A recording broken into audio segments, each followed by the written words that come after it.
안녕하세요. 사랑하는 남자친구와 결혼을 앞두고 있던 20대 여성입니다. 나이를 떠나 자기 체면과 자존심이 중요하지 않은 사람이 세상에 어디 있을까요? 하지만 제가 사랑하는 사람을 포함한 그의 가족들은 뭐가 진짜 체면이고 자존심인지 분간을 못하는 것 같아요. 저와 남자친구는 다른 대학교를 다녔지만 지역 내 동아리 활동을 하며 알게 된 사이였어요. 두 사람 다 사회인이 되고 나서 우연찮은 기회로 재회를 하게 되었고, 그때부터 이 인연이 다 연인이 되었습니다. 그리고 현재까지 쭉 만남을 이어오다가 결국 저와 남자친구 사이에 결혼 이야기까지 오고 가게 되었습니다. 남자친구는 안정적인 회사를 다니는 직장인이었고, 저도 제가 일하는 분야에서는 업계에서 최고라고 자부할 수 있을 만한 회사에 다니는 직장인이었습니다. 서로 벌이가 괜찮은 경제적인 뒷받침이 있었지만 제가 남자친구와 결혼 생각까지 만들게 된 가장 큰 이유는 따로 있었어요. 남자친구가 술을 입에도 되지 않는다는 점이었거든요. 제가 어렸을 적 저희 부모님이 IMF 직후에 많이 고생을 하셨습니다. 동네에 작은 메밀국 수집을 시작하셨는데 한참 가게가 자리를 잡고 있던 와중에 외국인 무면허 운전자에게 음주뺑소니 사고를 당하신 적이 있어요. 가해자는 사고 직후 어디로 도망간 건지 결국 붙잡지 못했고 그때 저희 부모님은 다친 몸을 이끌고 장사를 하셨어야 했습니다. 지금은 지방에 분점까지 낼 정도이고 두 분 노후 준비까지 걱정 안 해도 될 정도로 성공하셨지만 그때 두 분이 다친 몸 이끌고 고생하시던 모습이 기억에 남아서 그때부터 자제력을 잃고 술 마시는 사람들만큼은 정말 싫어했거든요. 남자친구도 말하길 할머니께서 과거에 시장에서 원단 장사를 하셨다며 이야기를 꺼냈어요. 수완이 엄청 좋으셔서 큰 돈을 버셨고 건물까지 있다고 하더라고요. 아버님하고 삼촌은 할머니 따라서 이 사업 저 사업 하고 계신다고 하고요. 남자친구의 경제적인 상황이나 배경이 저에게는 그렇게 고려해야만 할 상황이 아니었기에 과거 이야기에는 크게 신경을 쓰지 않았습니다. 저희 부모님도 사업을 하고 계시고 아직도 현역에서 뛰고 계시니 남자친구 가족들도 그런가 보다 했어요. 중요한 건 저나 남자친구가 아직 젊다는 것이고 둘 다 탄탄한 직장이 있겠다. 앞으로 잘 될 일만 있겠구나 싶었습니다. 이후로 반년쯤 지났을 무렵 남자친구가 할머님 정정하실 때 결혼해서 손주까지 안겨드리고 싶다며 저에게 정식으로 프로포즈를 해왔습니다. 그동안 제가 봐온 남자친구의 사람됨됨이와 그에 대한 믿음을 바탕으로 남자친구와 결혼을 약속하게 되었어요. 결혼 이야기가 오가기 시작하면서 처음으로 남자친구가 사는 곳에 가보게 되었습니다. 정식으로 인사를 드리러 간 자리는 아니었어요. 남자친구 아버님, 어머님께서 저를 한번 보고 싶다고 하셨다길래 간단하게 인사만 드리러 간 자리였습니다. 그런데 남자친구 집에는 제가 인사를 오기로 되어 있다고 하면서 남자친구의 부모님을 비롯해 할머님과 삼촌까지 모두 모여 계셨습니다. 예상과는 다른 상황에 당황했지만 절 반갑게 맞아주셨어요. 하지만 집에선 30분도 있지 않았고 다들 갈비가 먹고 싶다 하여 갈비집으로 이동하게 되었습니다. 갈비집에 가지 않았다면 저랑 남자친구는 지금도 한창 결혼 준비를 하고 있었을까요? 차라리 거기를 따라가게 된 게 다행이다 싶을 정도예요. 식당에 도착하니 아버님과 삼촌이 특히 신나 보이셨어요. 남자친구가 말하길 두 분 다 엄청난 애주가랍니다. 게다가 술 드시는 속도가 어찌나 빠르신지 무조건 원샷을 하시고 혀가 꼬부라질 때까지 드신다고요. 아버님이 애주가란 이야기를 듣고 나니 왠지 마음이 불편해졌습니다. 특히 혀가 꼬부라질 때까지 드신다는 말을 듣고 나니 영 찝찝하더라고요. 적어도 남자친구가 술을 마시지 않는다는 사실은 변함없었지만 두 분 다 가게까지 차를 끌고 오셨거든요. 대리를 부르시던가 할 거라고 생각했지만 애초에 술을 먹을 계획이셨다면 처음부터 택시를 타던가 하셨으면 좋지 않았을까 싶었어요. 말씀드렸다시피 예전에 저희 부모님이 음주운전 차량으로 인해서 큰 사고를 당하신 적이 있다 보니 저도 그렇고 저희 부모님도 술은 입에 대지도 않았고 술을 싫어했으니까요. 게다가 제 눈에는 말이 좋아해주가지 술 좋아하고 조절 못하는 사람들은 죄다 상종 못할 사람들처럼 보일 수밖에 없었습니다. 하물며 차까지 가져오셨으니 그 모습이 저한테는 좋게 보이지는 않았어요. 아무튼 이래저래 마음이 어수선해지려는 찰나 아버님께서 돼지갈비 6인분과 소주 5병, 맥주 3병을 시키셨습니다. 밑반찬이 깔리자마자 술을 같이 가져다 주시더라고요. 그러더니 대뜸 아버님께서 저더러 한 잔 따라보랍니다. 내키진 않았지만 한 잔 따라드렸어요. 그러자 이번엔 제 차례라면서 방금 아버님이 드시던 술잔에 잔을 직접 채우시더니 그걸 마시라고 제 앞에 내밀더라고요. 술을 저한테 권하시는 것보다도 지금 저걸 나보고 마시라는 건가 싶었습니다. 제가 술을 입에도 안 대고 싫어하는 걸 떠나서 제 잔에다 따라주는 것도 아니고 드시던 잔에다가 술을 채워 건네다니요. 암만실외에서 마스크를 착용하는 게 해제가 되었다고 한들 아직도 재채기만 해도 눈치가 보이는 이 시국에 잔 돌리기를 하고 계시니 솔직히 기분이 엄청 나빴습니다. 저는 최대한 정중하게 술을 전혀 못한다고 설명을 드리면서 거절했어요. 하지만 아버님께서는 끈덕지게 저보고 어른이 주는 술은 먹어도 되는 거라면서 강요를 하셨습니다. 100번 양보해서 술 한 잔 마실 수는 있다고 쳐도 도무지 그 잔으로는 술을 마실 엄두가 나질 않았어요. 그래서 끝끝내 정말 죄송하다고 술이 몸에 안 받아서 마시질 못한다고 설명을 드리며 거절을 하게 되었습니다. 결국 아버님께서는 들고 계시던 소주잔을 테이블에 거의 던지듯 내려놓으시곤 인사드리러 왔다는 며느리감이 시애비 될 사람이 주는 술 한 잔을 안 마시냐며 짜증이 난다셨습니다. 당황한 제 손에 옆에 있던 삼촌께서 강제로 소주잔을 쥐어주시면서 그냥 한 잔 받으랍니다. 회사원이라고 들었는데 회사에서 기본적인 주도도 안 가르쳐주냐고 하시면서요. 주도가 뭔지도 알고 있고 적어도 저는 그렇게 배우진 않았거든요. 그리고 회사에서는 술을 싫어하는 저에게 억지로 술을 마시라 강요하지도 않고요. 아랫사람의 주도가 있다면 당연히 윗사람도 아랫사람을 배려하는 주도가 있는 법 아니겠어요?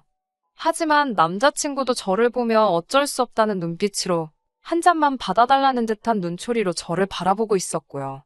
그나마 다행인 건 삼촌께서 쥐어주신 소주잔이 아버님이 마시다가 던져버린 그 잔이 아니라 테이블이 세팅될 때 뒤집어 놓은 쓰지 않은 잔이어서 아버님이 따라주는 술을 한 잔 받았습니다. 결국 할 수 없이 받은 그 소주 한 잔을 천천히 나눠 마시고 있었습니다. 그런데 또다시 아버님께서 제 잔을 보시더니 잔이 너무 안 빈다고 뭐라고 하시더라고요. 대학교를 다닐 때도 직장 생활을 하면서도 저에게 그 누구도 술을 마시라고 강요하는 사람은 없었는데 남자친구 아버님께서 그런 스트레스를 주실 거라고는 상상도 못했네요. 그 와중에 어머님께서는 저에게 집게와 가위를 주시면서 술 안 마실 거면 차라리 이쪽으로 와서 고기라도 구우라고 하셨습니다. 이제 며느리도 생겼으니 자기도 식문호로 탈출하게 생겼다고 깔깔대시면서 제가 고기 굽는 것부터 한번 보겠다고 하시면서 말입니다. 며느리 덕분에 모처럼 밥 한 끼 편하게 먹겠다고 하시면서 말입니다. 차라리 아무 말씀도 안 하셨으면 아버님한테 당하고 있는 제가 보기 안쓰러워서 도와주셨다 좋게 생각했을 텐데 쓸데없는 사족을 붙이시니 솔직히 기분이 너무 안 좋았습니다. 제가 남자친구와 결혼을 약속한 건 맞지만 그래서 남자친구의 가족들에게 잘 보이고 싶은 마음도 진심이었지만 왜 이런 대우를 받고 있어야 하는지 도통 이해가 되지 않았어요. 게다가 어머님이 저에게 고기를 구우라고 한 그때 할머님까지 저에게 이런 건 시애미가 시키기 전에 네가 알아서 했어야 된답니다. 뭐 먹으러 오면 여자가 눈치껏 파릿파릿하게 움직여야 된다나요. 제가 잠시 어른들의 눈을 피해 남자친구에게 도와달라고 했어요. 그러자 남자친구가 한다는 소리가 자기가 지금 나를 도와주면 할머니 앞에서 손자체면이 말이 아니랍니다. 그러니까 그냥 저더러 하래요. 싹싹한 손자며느리라고 칭찬을 들을 수 있는 절호의 기회라나요. 저는 그런 칭찬은 필요 없다고 남자친구 쪽으로 집게와 가위를 밀어놓았습니다. 그리고는 할머님과 어머님의 매서운 눈초리를 못 본 채 외면하고 있었지요. 결국 고기는 남자친구가 구웠고요. 아버님께선 그 사이에 술 기운이 좀 오르신 듯 했어요.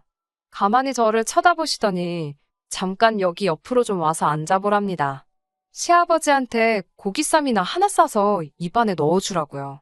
그냥 간단하게 인사드리러 온 자리였는데 남자친구 가족들은 제가 무슨 며느리 자리 면접 보러 온 거라 착각하시는 것 같았습니다. 그렇다고 자리가 자리인데 제가 무조건 싫다고만 할 수도 없는 노릇이었고, 소주 한 잔 마시라고 하실 때부터 아버님 성질머리 고약한 건 이미 파악을 한 상태였잖아요.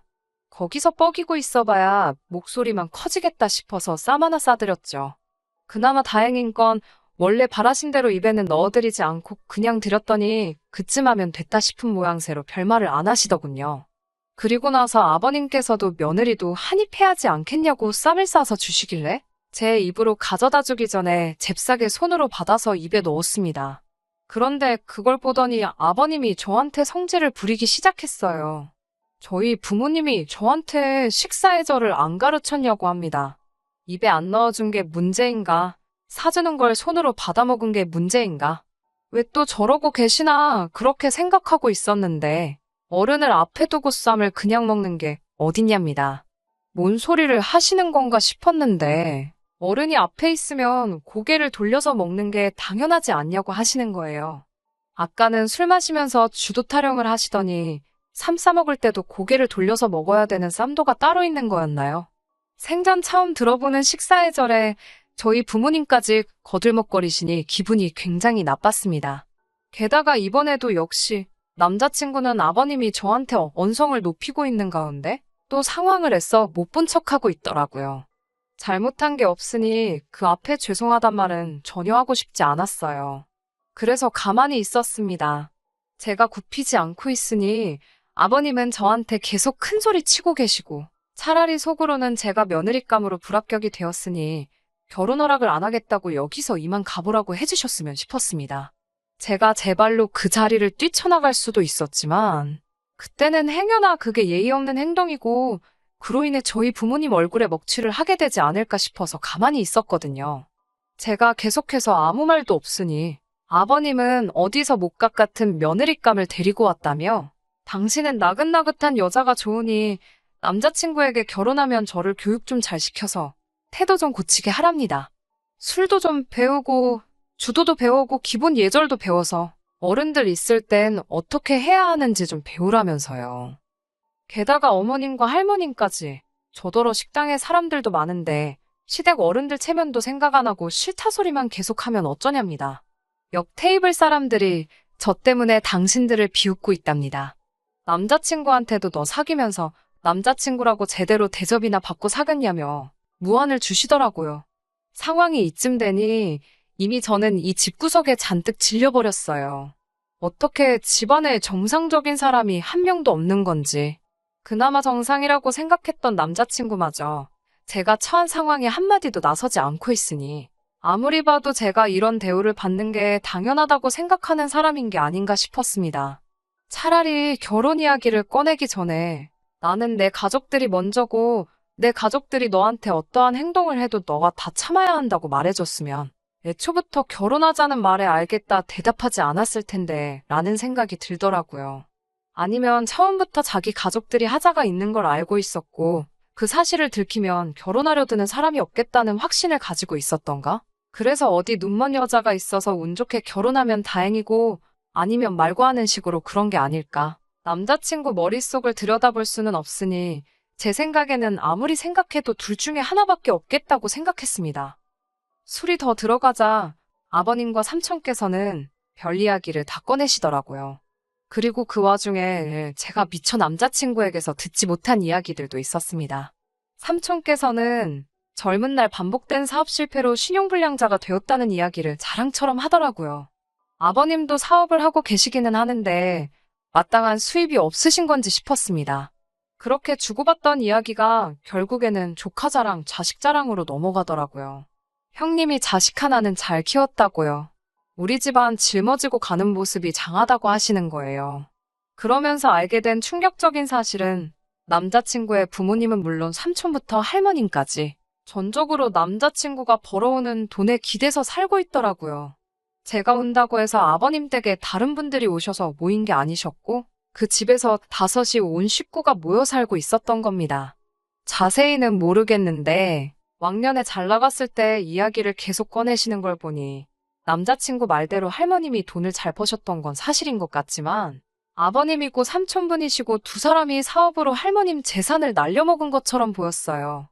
그리고 그걸 자랑이랍시고 떠들어대는데 남자친구 배경이 결혼하는데 중요한 부분은 아니었지만 이미 이 시가족이 될 사람들의 바닥을 결혼 전에 다 알게 되어버렸는데 그게 끝이 아니라 바닥 아래에 더 깊은 바닥이 있었다는 걸 알게 돼버린 거예요. 몇 년 동안 쌓아올린 남자친구와의 정은 이미 이 자리에서 몇 시간 만에 날아가 버린 지 오래였고 저는 언제쯤 남자친구한테 결혼은 없었던 일로 하고 헤어지자는 말을 꺼내는 게 좋겠나 생각하고 있었습니다. 그 와중에도 남자친구는 제가 자기랑 결혼을 할 것이라 철석같이 믿고 있는지 자기가 가족들을 먹여 살리는 건 우리가 결혼을 해도 달라질 일이 아니라고 말하는 거예요. 어차피 저도 돈을 벌고 있으니 자기가 월급을 받아오면 애초에 그 돈은 없는 셈 치면 된다는 겁니다. 남자친구가 한 달에 300만 원을 번다고 치면 그중에 150만 원은 없는 거다. 그러니 자기 월급이 애초부터 150만 원이었다 생각하라는 거예요. 그런 이야기를 아무렇지 않게 하는 남자친구보다 그 모습을 우리 아들, 우리 조카, 우리 손자 참 장하다 하는 표정으로 바라보는 남자친구 가족들을 보니 왠지 모르게 소름이 다 끼치더라고요. 저는 차라리 그날 일이 하늘이 제게 주신 기회라고 생각했어요. 제 발로 스스로 지옥불 불구덩이에 뛰어들기 전에 그동안 제가 착하게 살아온 걸 봐서 유턴할 기회를 주신 게 아닌가 싶더라고요. 또 저희 부모님 싸잡아서 예의범절이 어쩌고 하는 게 듣기 싫어서 참았는데 이 말도 안 되는 자리에 1분이라도 더 있었다가는 저희 부모님이 저를 자존감도 없게 키우셨다 생각하지 않겠나 싶었습니다. 더 길게 말할 것도 없이 그냥 자리에서 일어나서 저는 이만 가보겠다고 하고 가게 밖을 나왔어요. 그러니 남자친구가 황급히 저를 쫓아나오더라고요. 그러면서 하는 말이 그렇게 그냥 가면 어떡하냐고 자기 가족들이 지가 푸대접을 받으며 산다고 오해하지 않겠냐고 하면서 그냥 갈 거면 계산이라도 하고 가라는 겁니다. 정말 태어나서 싸움 같은 거 해본 적이 한 번도 없는데 남자친구 저러는 꼬라지를 보고 있으니 열이 확 올라서 저도 모르게 뺨을 한 대 후려갈 켜버렸어요. 니네 가족들이 처먹은 걸 왜 내가 내냐고. 어차피 니들 가족이 너가 그러는 거 자랑스러워하는 것 같은데 니 돈으로 내라고 했어요. 그리고 결혼이고 나발이고 그런 게 문제가 아니라 앞으로 나한테 연락하지 말라 했습니다. 저랑 남자친구가 옥신각신하면서 주변이 시끄러워지니 남자친구 가족들도 무슨 일인가 하고 따라 나오더라고요. 마음 같아서는 당장 택시 타고 집으로 가려고 했습니다. 분위기가 험악하니 그제서야 제 눈치를 보면서 누구 하나 나서지 못하는 와중에 남자친구 삼촌분이 해결을 한답시고 나서는 거예요. 현은 완전히 꼬부라져서 저보고 오늘 욕봤다면서 원래 시댁 식구들이 어렵고 힘든 거라고 시간이 지나면 익숙해질 거라고 하더라고요. 말 같지도 않은 소리에 대꾸도 안 하고 있으니 제 기분 풀어보겠다며 아무리 그래도 그렇지 이러는 거 아니라면서 당신이 저를 집까지 차로 태워다 줄 테니 그걸로 기분을 풀라는 겁니다. 술을 저렇게 먹은 사람 옆에 타는 것도 싫었고 애초에 무슨 술을 그렇게 먹고 운전이냐 했더니 자기가 운전 경력만 몇 년인 줄 아냐고 하면서 당신은 술을 먹어야 운전을 더 잘한다고 하는 겁니다. 그때는 너무 화가 나서 그랬나 저도 모르게 삼촌분 정강이를 구둣발로 걷어차버렸어요. 으억하는 소리와 함께 다리를 부여잡고 바닥에 주저앉더라고요. 저는 불러놓고 기다리고 있던 택시를 취소시키고 남자친구와 아버지와 삼촌한테 한마디 했습니다. 죽으려면 곱게 혼자 죽지. 엄한 사람 데려갈 생각은 꿈도 꾸지 말라고요. 황천길 가고 싶으면 혼자 가라고 했습니다. 아주 내 앞에서 운전석에 타보기만 하라고 그러면 그 길로 경찰에 신고할 거라고 했습니다. 아까까지는 술 따라봐라, 한 잔 받아라, 고기 구워라 아주 저를 우습게 보던 인간들이 제 앞에 쩔쩔매며 서 있었어요. 남자친구 아버지가 그래도 자기는 술을 덜 마셨으니 다리 불편하신 할머님 때문에 차를 가져가야겠다며 자기는 괜찮지 않냐고 막무가내로 차에 타길래 그냥 아버님이 보고 있는 앞에서 경찰서에 전화를 걸었습니다. 그러니 저한테 너는 부모도 없냐 어쩌고 하면서 또 예의범절을 논하더라고요. 적어도 우리 부모님은 음주운전은 안 하시고 아내 하나 음주운전을 하시면 저는 똑같이 행동할 거라고 했어요. 가게 밖에서 소동이 나고 있으니 무슨 일인가 구경하는 사람들도 남자친구 가족들한테 걸어가라 하면서 같이 저에게 동조해줬고 남자친구 가족 때 저 혼자였던 게 주변 사람들까지 가세하고 나니 결국엔 차를 주차장에 두고 집 쪽으로 걸어가더라고요. 효자 났다고 하더니 밥값 내고 5식구 택시 2대 부르는 건 아까웠는지 다리 불편하다는 할머니 모시고 저만치 걸어가는데 아주 그 꼴이 말이 아니더라고요. 그리고 이틀 뒤 남자친구가 연락을 해왔습니다. 붙잡진 않을 거지만 부탁하고 싶은 일이 있다며 한 번만 만나달라고요. 뭘 만나기까지 하냐고. 할 말 있으면 전화로 하라고 했습니다. 그러니 저를 불러 한다는 소리가 자기가 자존심이 좀 강해서 그렇다며 혹시 우리를 둘 다 알고 있는 주변 지인들한테는 자기가 저를 찾다고 이야기하면 안 되겠냐고 그러더군요. 진짜 끝까지 뭐 이런 찌질한 게 다 있는지. 그런 건 어떻게 말하든 네 알아서 하라고 했습니다. 다만 제 소식을 물어오는 사람들한테는 거짓말을 하지는 않을 거라고요. 혹시나 정말 헤어지게 된 게 저 때문에 그런 거냐 물어오는 사람들에겐 무슨 일이 있었는지 낱낱이 다 말해주겠다고 했습니다. 남자친구는 전화기 너머로 조용하더라고요. 암만 생각해도 자기가 좋은 말 들을 게 하나 없는 거 누구보다 잘 알고 있으니 저러는 거다 싶었어요. 지금 저는 다시 솔로 라이프로 돌아와 즐겁게 살고 있습니다. 다행히 남자친구와 연애하는 동안 제가 어디 사는지 알려준 적이 없었기 때문에 전화번호 하나 바꾸고 나니 2번 다시 마주칠 일 없이 안전이별을 하게 되었네요. 똥차가 가고 나면 벤츠 온다는데 지금은 똥차고 벤츠고 차가 문제가 아니라는 생각이 드네요. 누가 그 안에서 술 먹고 운전하고 있을 수도 있는 거잖아요. 인연이라는 게 진짜 있으면 제가 서두르지 않아도 언젠가는 만나게 되겠지요. 그저 지금은 이렇게 스트레스 받을 일 없는 이 시간을 즐기려고 합니다. 끝까지 들어주셔서 감사합니다. 오늘의 사연은 여기까지입니다. 구독과 좋아요, 알람 설정 부탁드리고 더 좋은 사연으로 다시 찾아뵙겠습니다. 감사합니다.